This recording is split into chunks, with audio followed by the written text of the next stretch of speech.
Bueno, muy buenas tardes.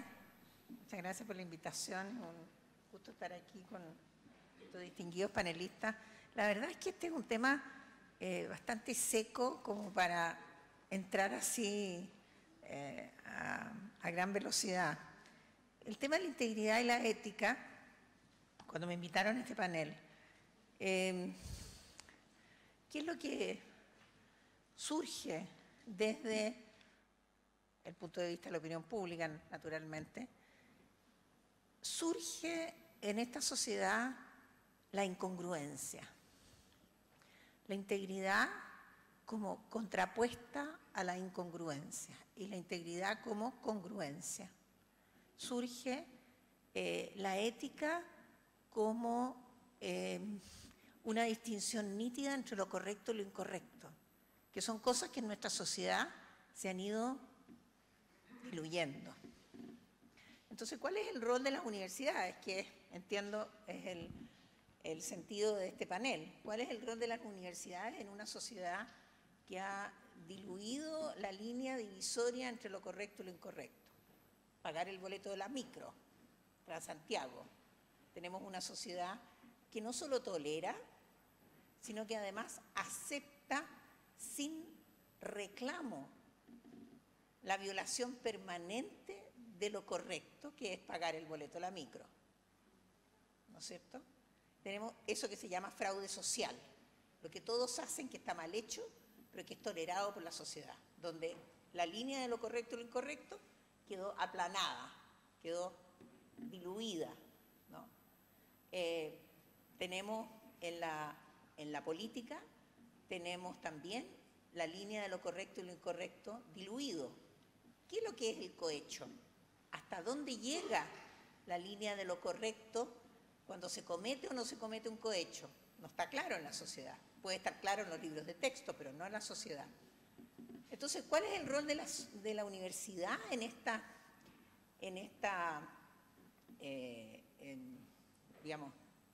arena movediza no clara entre lo correcto y lo incorrecto? ¿Y cómo se construye la integridad? Al mismo tiempo hay que mencionar, yo diría, este tema del cinismo. Porque en este mundo de ángeles y demonios, en que la gente divide, el público divide al resto de la sociedad y divide a los actores y dice estos son los malos, estos son los buenos, y yo, por supuesto, el público está del lado de los ángeles.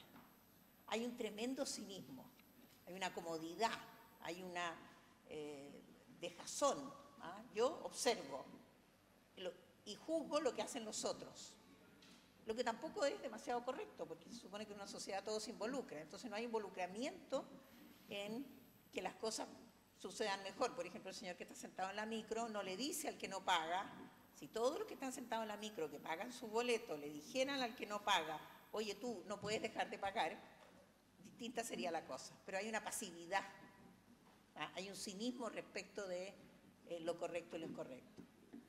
Entonces volvemos al rol de la universidad. Bueno, me parece clarísimo que el rol de la universidad es, o el rol de los educadores, es primero la congruencia, que es lo que no se ve. La congruencia es lo primero que no se ve, entre lo dicho y lo hecho. ¿De qué manera una institución puede hacer congruente su actuar? Ese es la primera aprendizaje que tiene el alumno al interior de un establecimiento. Si acaso lo que ve es lo que oye es lo que ve. O sea, la ética y la congruencia y la integridad no se pueden enseñar, creo yo. ¿Ah? Yo creo que son experiencias, vivencias de congruencia. La integridad se enseña en la medida que se transmite congruencia entre la experiencia y lo que se dice, ¿no es cierto? Y yo creo que eso es lo que nosotros hemos perdido como sociedad. Hemos perdido colectivamente la capacidad de transmitir una experiencia congruente con el fin de las cosas. Y en muchas ocasiones, o a lo mejor en demasiadas ocasiones, se hacen excepciones. No importa, déjalo así nomás. ¿Ah? Déjalo así nomás, si está un poquitito malo, pero no se va a notar. Ahí hay una ausencia de congruencia. Y uno dice, mire, usted hágame una silla con 4 patas, ahí una de las patas está coja, y dice, no, no te preocupes, le pongo un papelito debajo. Hay una incongruencia en la construcción de la silla. Y vamos sumando, ¿no es cierto?, aquello que nosotros dejamos que suceda, porque la verdad es que no es tan importante. Al final de cuentas, la perfección termina siendo integridad. ¿Ah? La congruencia de la excelencia termina siendo integridad. La excelencia no es otra cosa que un grado superior de integridad. ¿No? Y en la medida que tú vas degradando esa excelencia y llegas a la mediocridad, degradas también la integridad, porque la llenas de imperfecciones que desdibujan la ética del fin de esa cosa que construiste. Entonces me parece que el rol de la universidad en ese contexto queda absolutamente dibujado por sí solo, autodefinido, en la medida que una universidad no debe ni puede transmitir. Cristina, siéntate. Cristina, adelante, adelante. No, no importa. A todo esto no sé cuánto rato tengo. Ahora todo. Y no sé cuánto rato ha pasado. Muy buenas tardes a todos. Entonces, bueno, no sé, la verdad, se supone que esto es un comentario inicial para provocarlos, pero me parece que el rol de la universidad es, en el fondo, no decir nada, sino que hacer. ¿Ah? La ética y la integridad no se pueden transmitir por la vía de la teoría. Hay una teoría, por supuesto, pero lo único que la transmite es la acción. La ética es una acción, no es un concepto. No existe la ética en el concepto, sino que en la acción. ¿Ah? Es una congruencia de las cosas en la perfección. Entonces, al tratar de alcanzar la perfección, es una manera de implementar la ética y la congruencia y la integridad. ¿Ah? Y en la medida en que nosotros nos abandonamos a la mediocridad, nos estamos abandonando también a una semi-integridad, donde aceptamos cosas que no debemos aceptar. Y en esa medida estamos, de alguna manera, desdibujando la ética, que es el fin de cada cosa por sí misma. El que cada cosa tenga una meta y esa meta sea la única de esa cosa es lo que constituye la ética. ¿Ah? Y es lo que constituye la capacidad de ser íntegro, en que todas las cosas tengan una congruencia en sí misma. Por lo tanto, me parece que si uno pudiera decir, esta casa de estudios ha sin duda puesto una, yo diría, una complejidad y una dificultad en la comprensión de su actuar. Yo creo que la posición de la Universidad Católica frente a la ley de aborto ha confundido aún más este panorama de qué es lo correcto y lo incorrecto. Porque no se ha discutido a nivel de la sociedad, se ha discutido a nivel político, a nivel del Parlamento, pero no a nivel de la sociedad. ¿Ah? Y de alguna manera le cae como el peso a esta casa de estudio la obligación de resolver esa ecuación, de que la sociedad entienda su posición de una manera congruente. La congruencia de la posición de la Universidad Católica no es menor en ayudar a la integridad de los conceptos en la sociedad chilena. Yo creo que ese es el rol que debe estar cumpliendo hoy día la Universidad Católica, que es resolver esta controversia que se produce por su posicionamiento. Tiene que cerrar el círculo de lo correcto, de la integridad y de su posicionamiento en esa congruencia. De otra manera, quedará siempre en la duda de si acaso, ustedes han visto lo que ha sucedido, digamos, en opinión pública en el último tiempo respecto de esta casa de estudios cuando hace una cosa en otro ámbito, se le aplica la misma regla, ¿no es cierto?, que se aplica para la posición de la ley de aborto. Bueno, es la casa de estudios la que tiene que ayudar y puede ser un elemento muy interesante en resolver otros conflictos de mediocridad y de integridad que tiene la sociedad chilena. O sea, es una gran oportunidad para abrir el debate de la integridad, la congruencia y de la ética. Yo pararía ahí no sé cuánto rato hablé, pero... ¿En serio? Muy incongruente. Pero la verdad es que no me dijeron al inicio, así que... Bueno, muchas gracias, Marta. Disculpen, en verdad, a todos, el taco me agarró de imprevisto. Ahora quisiera presentar a don Nicolás, al profesor Nicolás Magluf, doctor en Administración por el Massachusetts Institute of Technology, MIT, profesor emérito de la Facultad de Ingeniería de la Católica. Su principal área de investigación es gestión estratégica y los temas de administración superior de empresas. Es un conocido relator de seminarios en este área, tanto en el país como en el extranjero. Ha sido profesor visitante de MIT, de la UCLA y del IES en Barcelona, además de otras universidades latinoamericanas y del país. Nicolás, por favor, 10 minutos. Hola, ahí funciona. ¿Cómo están? Buenas tardes a todos. Yo traía una presentación de 1:30, oye, pero no la voy a poder hacer. Pero déjeme, claro, es siempre difícil tratar de interpretar el aporte que uno quisiera hacer en una conversación de este tipo. Entonces, déjenme decirles desde qué perspectiva les quiero mencionar un par de ideas, digamos.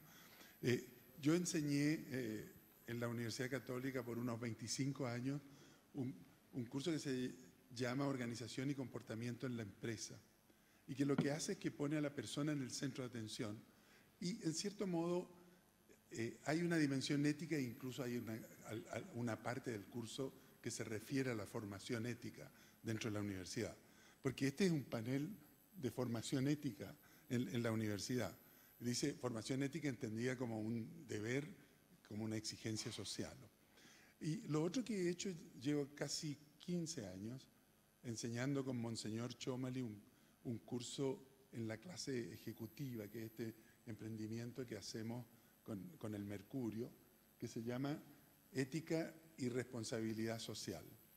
Y ahí entonces también hemos desarrollado un cuerpo de conocimiento. Y lo que yo quería hacer es a lo mejor tomar 3 ideas de este material y exponerla casi a nivel de título, porque no las puedo desarrollar mayormente.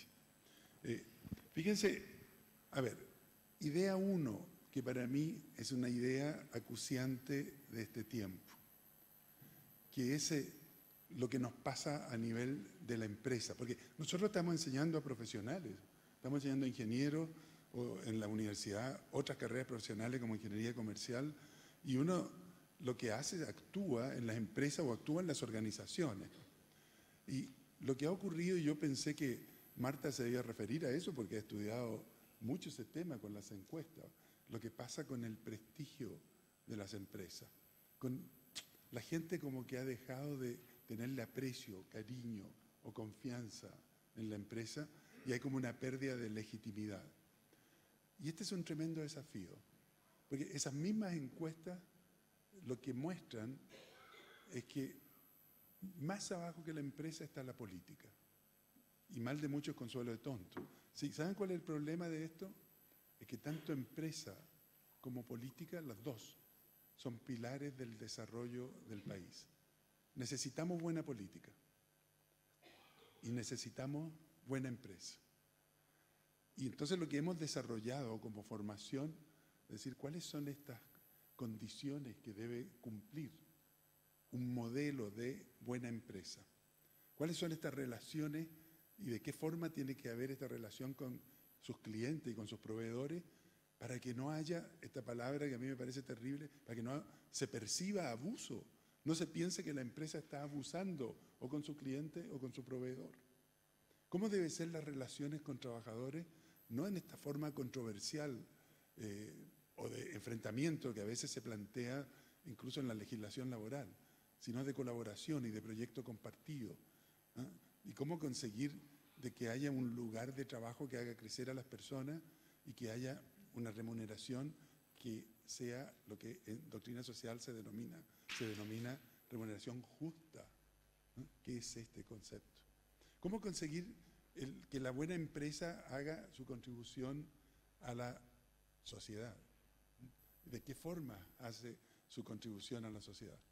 ¿Y cómo conseguir dejar de demonizar el lucro, por ejemplo? ¿Qué es la utilidad? Yo siempre digo, la utilidad es el bottom line, se llama en inglés, la última línea. ¿Qué significa la última línea? Es el resultado, así se llama. A veces se llama estado de resultado. ¿Qué es el resultado? Es lo último que ocurre cuando se han hecho las cosas. Y si se ha hecho bien las cosas, si el trabajo de la empresa está bien hecho, el resultado seguro que va a ser bueno.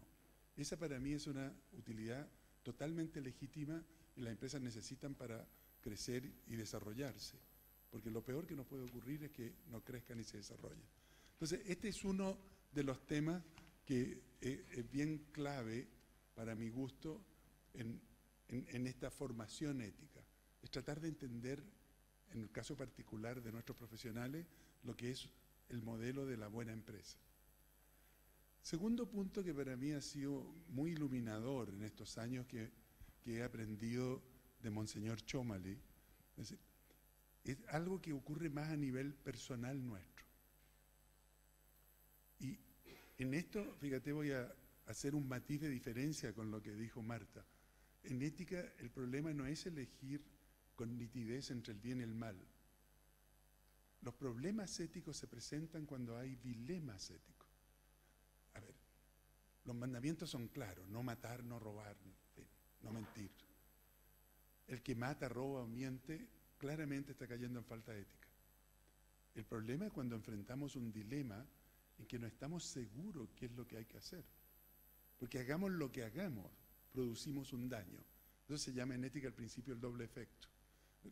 Tal vez un ejemplo, el ejemplo más obvio, es decir, si un gerente o un ejecutivo, un jefe de departamento tiene que echar a gente de su trabajo porque se acabó el negocio. Bueno, echar a gente produce un daño, le produce un daño a la gente. No echarla produce otro daño. Entonces no importa lo que haga, produce un daño. O si una persona está en el interior de una organización y de pronto se da cuenta que su jefe está haciendo algo que no le parece tan correcto, ¿no? Pero no está seguro, ¿qué hace? ¿Toca la campana o no la toca? Si toca la campana, se produce como un acto de deslealtad con el jefe. Si no la toca, se va a dormir mal esa noche porque piensa que está traicionando sus principios. No importa lo que haga, se produce un dilema. Estos son los temas de selección de dilemas éticos. Y la pregunta es, ¿cómo se enfrentan dilemas éticos? Entonces, como digo, no es las decisiones claras, sino estas cosas que nos hacen agonizar, que nos perturban. Un profesor de ética de Harvard, el profesor Badaraco, decía, los ejecutivos al final del día no pueden evitar sentirse con las manos sucias. ¿Por qué? Porque si se enfrentaban dilemas éticos, tomaban una decisión, iban a producir un daño que no querían producir. Y seguramente después, si tuvieron que echar personas, por ejemplo, a lo mejor van a tratar de mitigar el daño y contratar un servicio de outplacement para que le ayude a la gente, pero mitigar el daño. Pero van a haber producido el daño. Entonces no pueden evitar sentirse con las manos sucias. Entonces, ¿cómo tomar decisiones éticas? Bueno, hay todo un procedimiento y hay ciertos principios básicos, pero hay dos que quiero mencionar y que están tomados del Consejo Pontificio de Justicia y Paz, que los trajo el cardenal Thurston, trajo un estupendo documento a Chile. Dijo, oye, hay 2 principios básicos y 7 principios prácticos. Déjeme mencionar solo los 2 básicos. Uno es el impacto sobre la persona. Es como esto de la primacía de la persona humana en virtud de su dignidad y libertad. Entonces uno va a tomar la decisión y tiene que preguntarse, ¿qué impacto tengo yo sobre cada persona, sobre cada grupo de personas? Segundo, el impacto sobre el bien común. Y uno hace el análisis de esto. Y en ética hay un ejercicio de la razón, es como una investigación científica. Uno toma antecedentes, los analiza, pone los pros, pone los contras, en fin, e ilumina la decisión. ¿Saben cuál es el problema? Que no importa todo el esfuerzo que hayan hecho, el dilema ético permanece. Ha sido iluminado, lo entiendo mejor las consecuencias, entiendo quiénes ganan, quiénes pierden. Todo lo entiendo mejor, pero no se va al dilema. Y en consecuencia, la pregunta es ¿cómo decido? Y la respuesta es la decisión ética en último término, es una decisión en conciencia. Y por lo tanto lo que tenemos que hacer, formar la conciencia, cultivar las virtudes. Y esos son realmente algunas de las ideas que desarrollamos. Y por último, el tercer punto que quiero hacer es un punto que la verdad me parece fantástico. Lo tomé yo de un mini video que está en la promoción de este encuentro. Y tiene que ver con los valores y la formación de valores. Les quiero tocar eso porque por si no lo han escuchado y no lo han visto, porque me hace un montón de sentido los puntos que toca este mini video. Dice, ¿qué queremos hacer como universidad? ¿Qué valores queremos entregarle a la gente? Y dice, el primero se refiere a dignidad de la persona, que es uno de los principios básicos. Y dice, respetamos la dignidad de cada persona en su unicidad. Eso dice el video, es textual. El segundo se refiere al desarrollo nuestro como persona. Y dice, ofrecemos oportunidades para crecer integralmente. El tercero se refiere a solidaridad. Y dice, queremos que cada alumno desarrolle sus talentos en un clima de solidaridad. El cuarto es formación integral. Dice, nos preocupa la formación de aspectos afectivos, cognitivos y sociales, profesionales, éticos y espirituales. Formación integral. Lo otro es fe y razón. Promovemos la búsqueda de la verdad, investigación científica, iluminada por la fe. Estos son los principios que la universidad quiere entregar. Y el último, respeto por el otro. Respetamos las ideas y buscamos el diálogo en un espíritu de libertad. Y esto es lo que dicen en este congreso. Entregar esta formación es a la vez la vocación de la católica y es su desafío. Esto me encantó, digamos, yo quería recordarlo porque puede que nos alinee un poco en la conversación que queremos tener. Tengo otros temas valóricos que poder contarles, pero ya me pasé el tiempo, así que muchas gracias.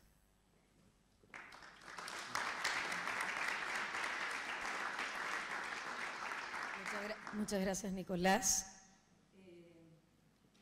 Vamos a continuar con la visión del mundo empresarial con Ignacio Arteaga. Ignacio es abogado en la Universidad Católica de Chile, Program of Institute for Lawyers. No te preocupes, con eso es suficiente. Por Harvard Law School, no es menor, y socio fundador de Arteaga Gorsiglia. O sea que muchas gracias por estar aquí y te damos unos 10 minutos para compartir tus ideas desde tu mirada del mundo empresarial. Sí, muy cortito para esta hora no es fácil después del almuerzo. Yo estoy muy agradecido de la invitación, estar aquí con ustedes, estar de vuelta en la Casa Central, yo estoy de derecho acá. Y vengo en mi calidad de presidente de la USEC. La USEC no es otra universidad, la USEC es la Unión Social de Empresarios, Ejecutivos y Emprendedores Cristianos. USEC lo fundó ya van a ser 70 años, San Alberto Hurtado, el padre Hurtado. También exalumno de esta universidad, también abogado.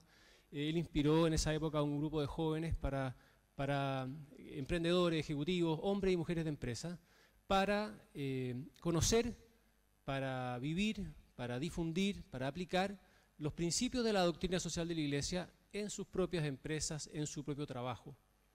Y esa es la función de USEC, eso es lo que nos mueve. USEC no pertenece a ningún partido político, no está relacionado con ningún partido político, no pertenece a ningún movimiento religioso, ninguna congregación, ninguna parroquia, no depende de la jerarquía eclesiástica. USEC es un grupo de laicos, de hombres y mujeres de la calle, que trabajan en el mundo de la empresa y que tienen una cierta fe, que quieren aplicar, vivir y disfrutar, porque uno realmente ahí es feliz, los principios de la doctrina social de la Iglesia. Esto que parece muy teórico tiene que ser llevado a la práctica. Y lo que nosotros hacemos básicamente es mostrarle a los hombres y mujeres de empresa que se puede hacer un tipo de empresa distinta, que la visión o la caricatura que existe hoy día respecto del rol del empresario no es más que eso, es una caricatura. Han habido casos que pasaríamos un buen rato enumerándolos, en que se ha faltado a la ética, en que se ha faltado a la dignidad, que se ha faltado al bien común. Pero nosotros no estamos para juzgar, eso ya están los fiscales, estarán los tribunales. Nosotros estamos para darle a conocer a los hombres y mujeres de empresa que se pueden hacer las cosas de manera distinta, que se pueden hacer mejor, que se pueden hacer de manera de acuerdo con la ética. Marta aquí hablaba de la congruencia, eso es básico, pero es la congruencia con el bien. Y yo creo que es importante que la universidad difunda eso y enseñe eso.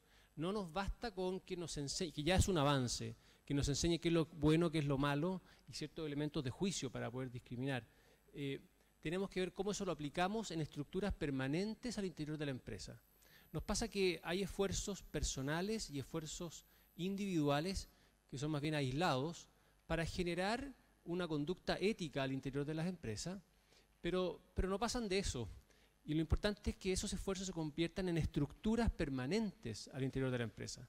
Cosa que si la persona se cambia de lugar de trabajo o cambia de responsabilidad o de función, la estructura permanezca. Eso nos mueve, eso nos motiva. La empresa nosotros la vemos no como un lugar de explotación,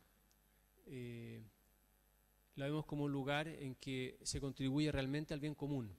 El centro de la empresa no es el lucro es bueno, el lucro no es malo, no hay que decir lo que es el demonio, eso es distinto el lucro que la usura. Querer tener una rentabilidad, una retribución por esa creación de valor es legítimo, pero eso no es el fin último de la empresa. El fin último de la empresa es siempre la persona, es la dignidad de la persona y el bien común. Y eso es lo que le da la legitimidad al actuar del empresario. No es solo porque soy el dueño y yo puse la plata, eso no es la legitimidad última porque la propiedad privada tiene una función social. No es que yo asumí el riesgo, eso es un elemento más, pero el elemento de fondo es la contribución a la dignidad humana y al bien común. La pregunta es ¿por qué hago las cosas? ¿Por qué un empresario? ¿Por qué un ejecutivo? Cuando nosotros hablamos de líderes empresariales, no estamos hablando de los presidentes de los gremios empresariales ni de las grandes empresas. Son ellos, pero son más que ellos. Son todas las personas, hombres y mujeres, que al interior de la empresa tienen una capacidad de decisión y que con sus decisiones afectan a otros. Un jefe de área, un jefe de departamento, un subgerente, afecta a otros, a sus pares, a sus subordinados, afecta a la sociedad, a los consumidores, al medio ambiente, etc. Esa persona tiene permanentemente todos los días que tomar decisiones. Y son decisiones que no son neutras desde el punto de vista ético. No existe un actuar humano que sea neutro desde el punto de vista ético o moral. Y esas decisiones pueden contribuir al bien de esa persona y de los demás, y si no es así, necesariamente va a ir en contra de la dignidad humana, en contra del bien común. Entonces, por un lado es que la universidad, y eso es lo que uno echa de menos, es un rol de la universidad, el ayudar en esta formación ética, ser congruente como universidad y universidad católica, ser congruente con su identidad, con sus lineamientos fundacionales, con el magisterio de la Iglesia. Enseñar la ética, yo he hablado con algunos profesores de Estados Unidos y me decían, sí, hay que enseñar la ética a las escuelas de negocio, pero hay que enseñar la correcta ética. Y él se refería a la ética aristotélico-tomista, una ética conforme al magisterio de la Iglesia, conforme a la doctrina, no a la ética de lo que a mí me conviene, no la ética de lo que a mí me gusta, de lo que yo quiero, del costo-beneficio. No esa es la ética a que nos referimos. Una cosa es enseñar eso ético, y otra cosa es dar las luces para aplicarlo. Y en ese sentido uno echa de menos, porque las personas que llegan al mundo del trabajo no vienen a veces preparados, vienen preparados desde el punto de vista práctico y técnico, y eso se va mejorando, pero el tema de fondo es que a veces no llegan con virtudes, la laboriosidad, el cumplimiento de los horarios, el respeto al otro, faltan esas virtudes. ¿Por qué? Porque hay crisis en la educación, porque hay crisis en la familia. Entonces la gente llega con heridas y la empresa hoy día cumple un rol formador de esas personas. La empresa lo que tiene que ser es un lugar donde las personas puedan desarrollar sus talentos, puedan florecer como personas, puedan salir más dignos de como entraron. Esa labor de la empresa como un lugar en que las personas se desarrollan es una noble vocación. Así lo dice la Iglesia, así lo dice el cardenal Turkson y el Justiciapal, el Consejo Pontificio. Es una noble vocación. El ser empresario, el trabajar en una empresa, es una noble vocación que nos engrandece. Ese trabajar por el otro, el servir a los demás. ¿Por qué? Porque al final del día está la intención con que lo hago. Si yo quiero estar en una empresa o hacer una empresa solo por ganar plata, como mi único fin y último fin, mejor que no haga empresa. Mejor que no haga empresa porque voy a hacer un daño. La rentabilidad es buena, es necesaria, es legítima, pero no es el fin último. Es necesaria, pero no es suficiente. El fin último de la empresa es la dignidad de la persona y el bien común. Y eso es lo que nosotros como USEC, esta Unión Social de Empresarios, Ejecutivos y Emprendedores Cristianos, queremos mostrarle al mundo empresarial y a la sociedad. Porque hay mucha incomprensión. Siempre se caricaturiza a los empresarios. Al mismo tiempo, a nivel de los empresarios, existe mucha falta de formación en estos temas. Y a nivel de la sociedad y de los gobiernos también hacia la empresa. Obviamente que nadie quiere empresas explotadoras, empresas abusadoras, porque eso no permanece en el tiempo. Y esas personas, más que empresarios, son delincuentes. No es el rol al cual estamos llamados. Y con esto termino, para no abusar del tiempo. Si uno va un poco, hay varios sacerdotes aquí, y puedo hablar en confianza porque está en una universidad católica que es confesional. Si uno va al llamado originario, que es henchid la tierra y multiplicaos, o sea, trabajar y multiplicaos. Son dos llamados, son dos vocaciones que hace Dios creador. Uno a constituir familia y el otro a trabajar, a hacer empresa. Y ese trabajo común con otros, organizado con otros, es empresa, es hacer empresa. Son dos llamados nobles, son dos vocaciones nobles. ¿Y cuál es el desafío de la universidad, de nosotros como empresarios, de la sociedad? Es que estemos a la altura de ese desafío. Que no nos vayamos con esa empresa con E minúscula a ras de suelo, sino que vayamos con una empresa con E mayúscula que ayude a estos fines que son muy nobles. Con eso quiero plantear un poco el tema. Nosotros no estamos para ser jueces, ni para condenar, ni para beatificar a nadie. Estamos por mostrar un tipo de empresa distinto. Es un poco, y con esto termino, perdón, es como lo que hacía USEC, lo que quiere hacer es lo que hacía en el Evangelio de Mateo, cuando Saqueo, cuando se encuentra a Cristo con Saqueo, y Saqueo que era bajo, o sea que estaba a ras de suelo, solo preocupado de la rentabilidad y de su propio bienestar, se sube a un árbol y descubre al Señor. Y el Señor lo llama y él se convierte. Bueno, esa subida a ese árbol es lo que USEC quiere ser. Es poderle mostrar, sin juzgar, a los empresarios, a los hombres y mujeres de empresa, que se puede hacer empresa de manera distinta y es la única forma en que la empresa sea sustentable en el tiempo y que nos sea fuente de felicidad e integridad. Eso quería transmitir.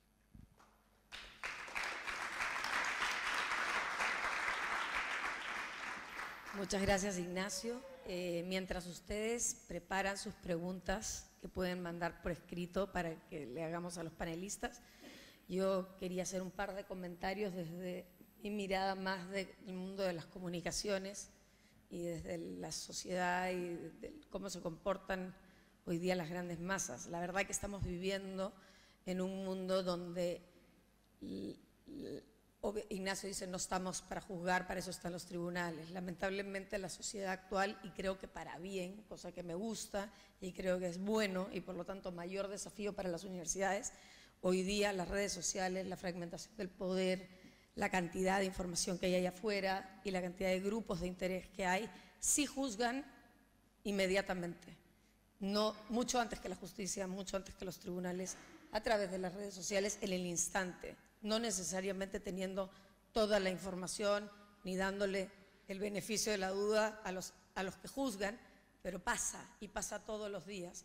Y por eso con mayor importancia. Creo que el tema de la formación ética en las universidades es un tema cada vez más relevante, porque las instituciones están hechas de personas, personas que las forman, personas que cometen y toman decisiones, que cometen errores todos los días y que obviamente generan impactos, como decía Nicolás, de todas maneras algunos positivos, pero hay siempre algo negativo. Por ejemplo, el crecimiento versus el medio ambiente, o el combate de la pobreza versus defender los animales.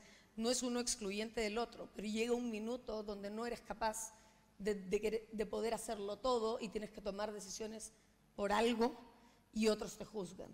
Entonces creo que es muy compleja el mundo en el que están viviendo los jóvenes que salen de las universidades, porque es un mundo mucho más expuesto, más público, más el escrutinio a todo lo que hacen es mucho mayor. Y es muy difícil estar allá afuera.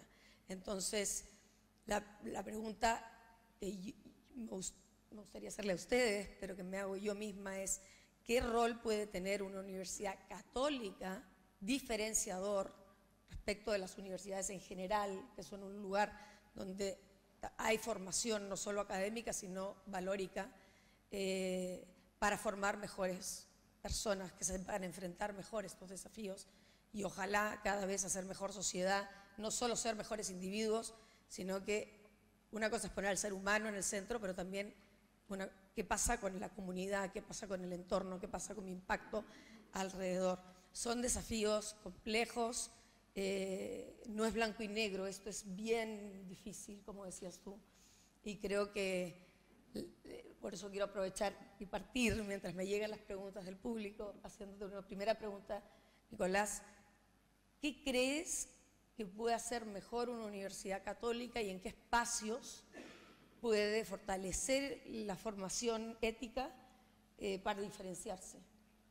Fuera de los valores básicos que yo de verdad creo que cualquier institución puede compartir, los fundamentales, y dónde se puede hacer una diferencia. Mira, como yo lo veo el tema, y estos son temas de larga conversación, pero hay uno, es esta definición, déjeme llamarlo conceptual, del modelo, una definición básica de los valores, que son los que yo leí, que están en este congreso. Entonces uno tiene que tener como una declaración de principios, por así decirlo. Es como las empresas tienen su código de ética. Pero a mí me gusta mucho lo que dijo Marta. Dice, no basta con decir, hay que hacer. Y hablaste de la congruencia. Yo me recordaba del cura Gatica, ese que predica y no practica, ¿no es cierto? Pero ella dice no al cura Gatica, eso es lo que está diciendo. Y también me acordaba un poco más serio de decir, mira, hay otra cosa, es tú haces. De pronto no hables, hazlo. En inglés dicen, action speak louder than words.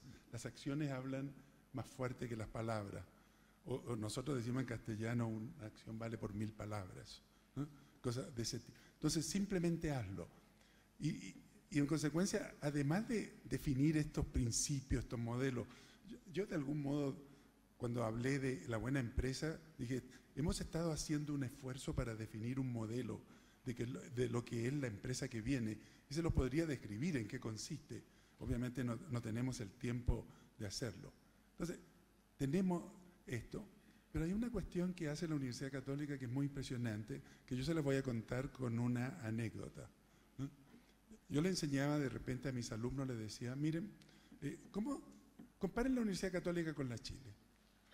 Y bueno, desde el punto de vista académico, son dos fantásticas universidades. La Católica es estupendo a nivel académico y la Chile también. Dice, pero son distintas.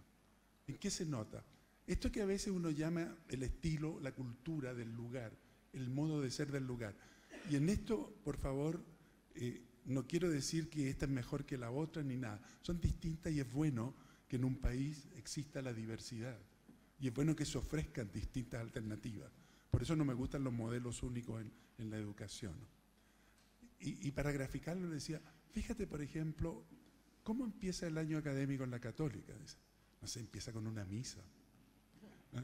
Y después tú vas por los patios y encuentras que hay 5 chicos de la pastoral rezando frente a la imagen de la Virgen un rosario. ¿Ah? O que al mediodía en el Campus San Joaquín se hace una misa para los que quieran ir. Hay un estilo, un modo de ser que tiñe el ambiente.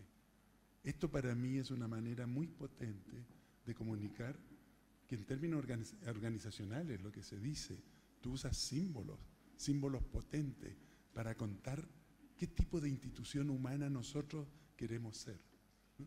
Y eso yo creo que es la formación en cursos, en charlas, en principios, y la formación en actos congruentes con tus principios.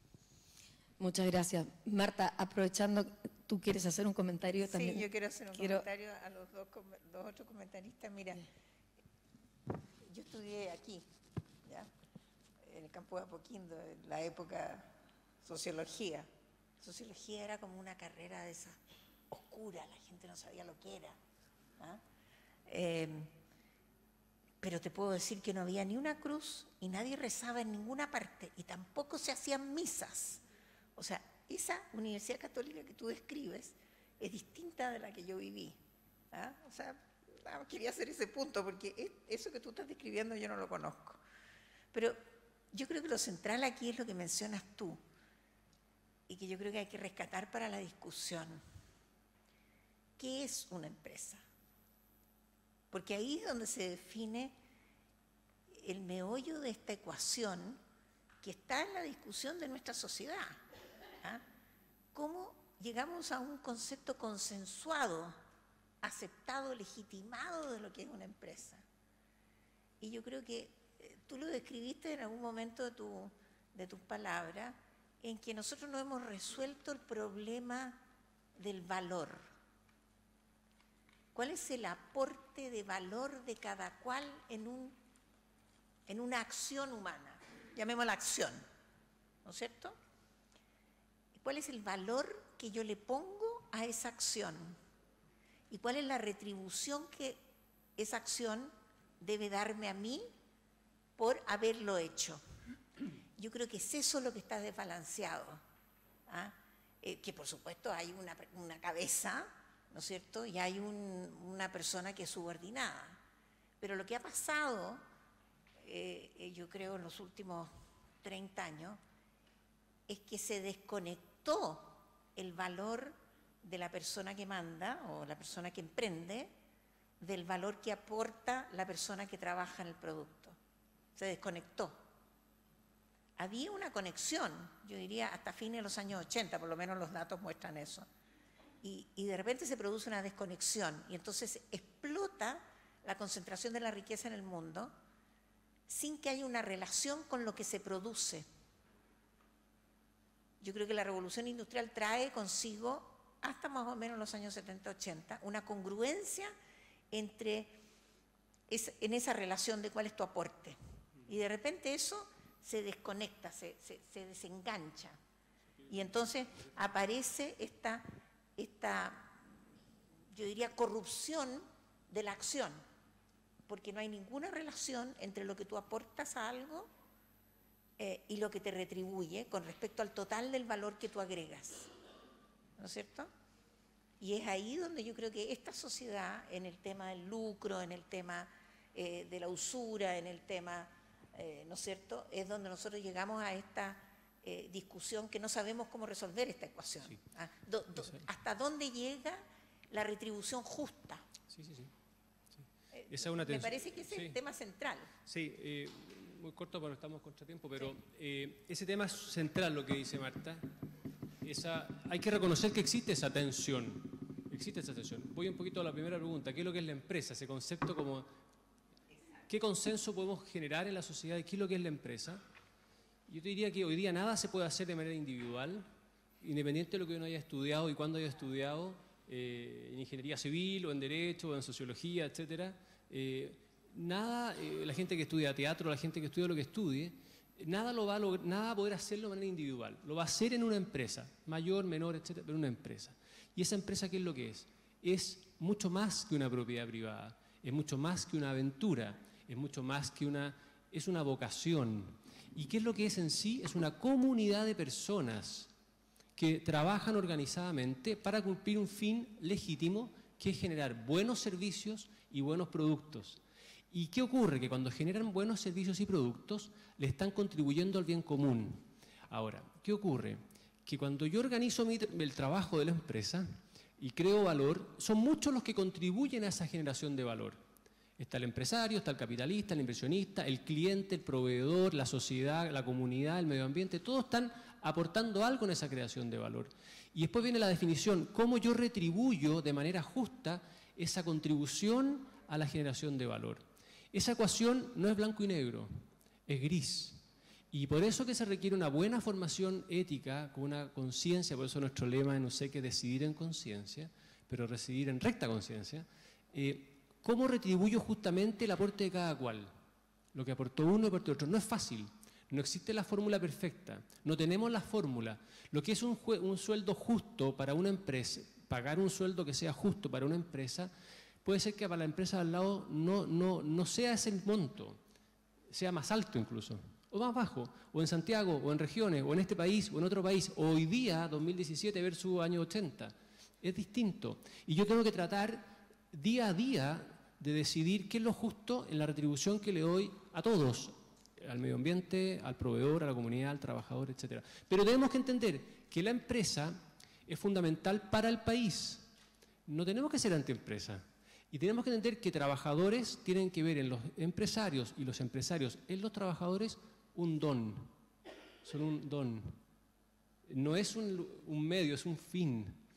Yo quiero transmitir un poquito ese concepto de la retribución. ¿Qué es lo justo? Hay ciertos parámetros conceptuales y qué es lo justo en cada momento y en cada lugar es distinto y diferenciador. Tú apuntas un poquito, Marta, quizá a esa... Es que... La empresa en sí tiene que ser congruente consigo misma. Absolutamente. Y en eso consiste su definición. Sí. Tiene que insertarse en el mundo congruentemente. Absolutamente. Y si tú le preguntas hoy día a cualquier gerente general o cualquier miembro del directorio cuál es su principal preocupación o principal riesgo, es su riesgo reputacional. Esa es su principal preocupación. Más allá de la cifra, un punto más de crecimiento, menos de crecimiento, es esa su principal preocupación, porque es congruente. Aprovecho que están en este debate para ser congruente. ¿Cuán importante es para los empresarios, no solo los de la USEC, porque obviamente me imagino que hay una mayor preocupación, pero en general crees tú en el empresariado que a la hora de contratar se preocupen no solo de la nota ni la capacidad técnica, sino también de valorar, no sé, de alguna manera la formación ética de la persona que están contratando? Sí. Respecto a la congruencia, tenemos que ser súper claros. Nosotros siempre vamos a tener grados y niveles de incongruencia. Pensemos cada uno en su propia vocación, en su propio trabajo, en sí mismo, analizando conciencia. Somos incongruentes. O sea, tenemos un llamado de la doctrina social de la Iglesia y no siempre estamos a la altura de ese llamado. No todos los días estamos. No todas las decisiones que tomamos diariamente están conforme a ese llamado. Entonces, el primer paso es entender la distinción entre el bien y el mal. La norma. Segundo, no solo entenderlo, quererlo vivir. Y decía San Pablo, no hago el bien que quiero y hago el mal que no quiero. Ya tenía clara la distinción entre bien y mal.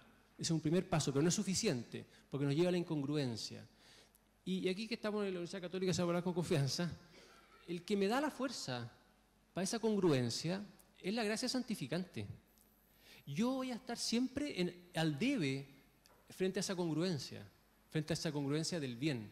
Y por mí mismo, yo por mí mismo solo no soy capaz. Y si uno es sincero, cada uno de nosotros es sincero, se da cuenta que en su vida ha visto, ha experimentado, ha realizado muchas incongruencias.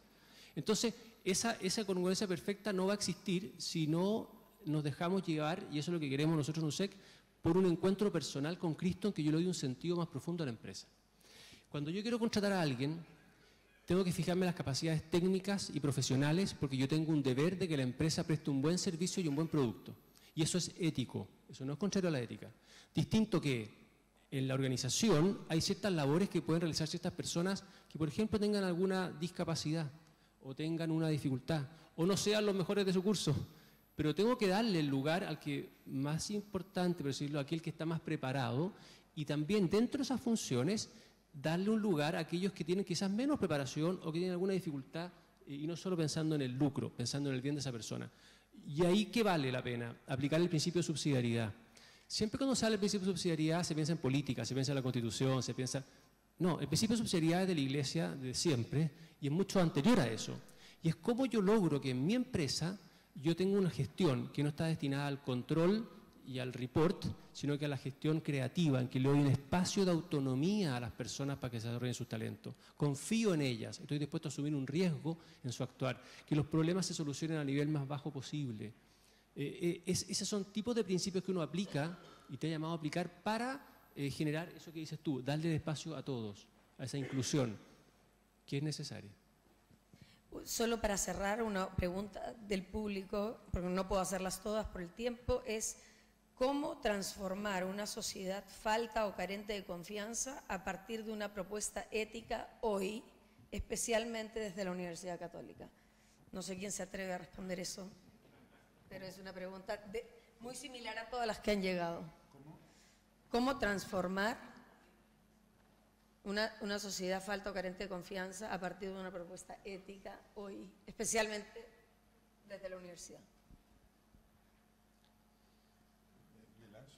Usted que es profesor. Oye, esta conversación es entretenida porque yo tengo diferencias con Marta. Porque ella dice que parte de un desajuste en lo que se está pagando porque se está produciendo una distribución del ingreso que no está bien. Concentración. Por eso una distribución del ingreso no está bien por la concentración excesiva y a nivel mundial. Pero fíjate, esto no necesariamente tiene la causa que ella identifica. Porque incluso yo he estado leyendo y dicen, lo que se viene para adelante sí que es terrible, porque produce más concentración.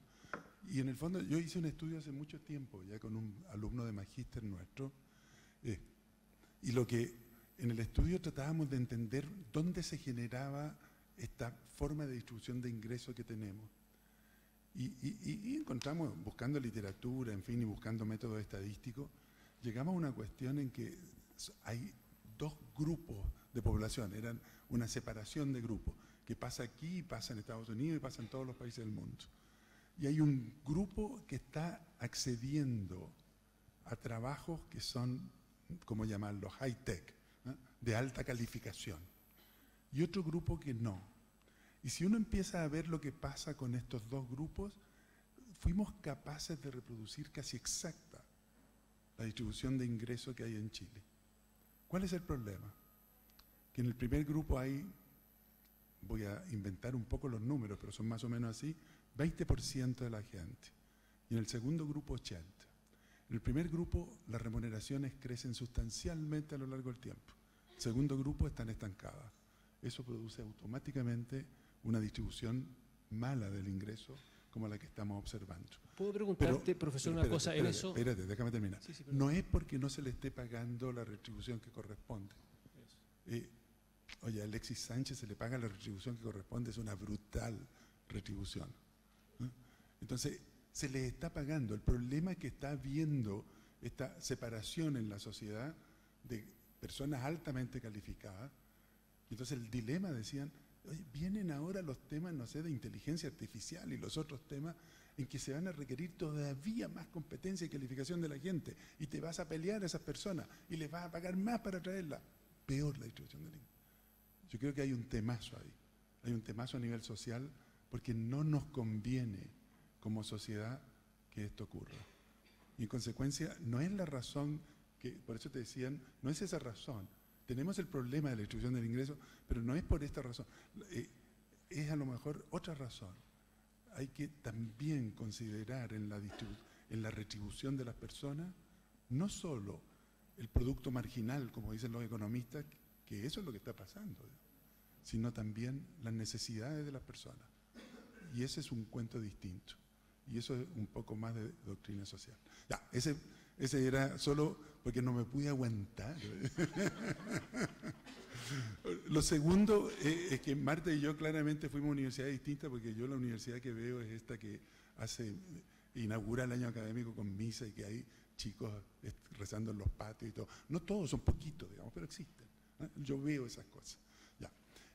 Y por último, en en la pregunta que nos hacen, dámela de nuevo la pregunta, por favor.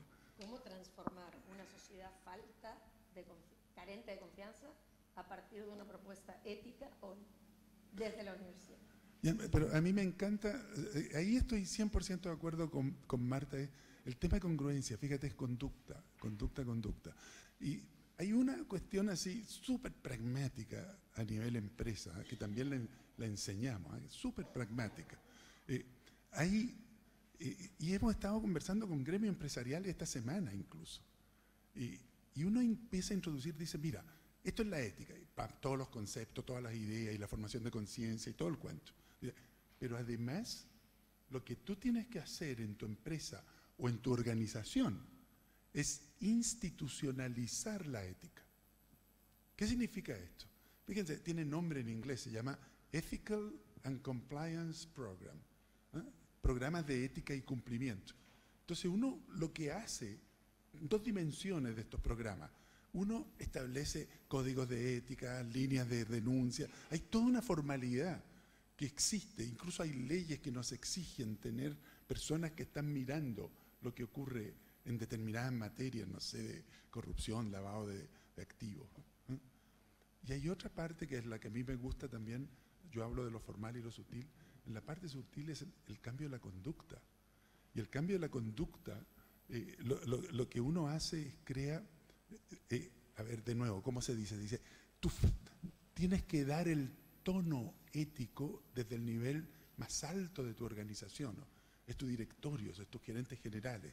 Ellos dan el tono ético y la mejor manera de darlo es como dice Marta, es con la conducta, es no predicando, sino que actuando y que vean tu actuar y que vean que esto es congruente con lo que tú estás diciendo. Ya, no sé. Muchísimas gracias, gracias a todos. No tenemos más tiempo para seguir en este panel. Respecto a la pregunta de la confianza. Ok, me están retando porque quieren que terminemos porque parte otro al tiro, o sea que para la próxima. Gracias Marta, gracias Nicolás, Ignacio.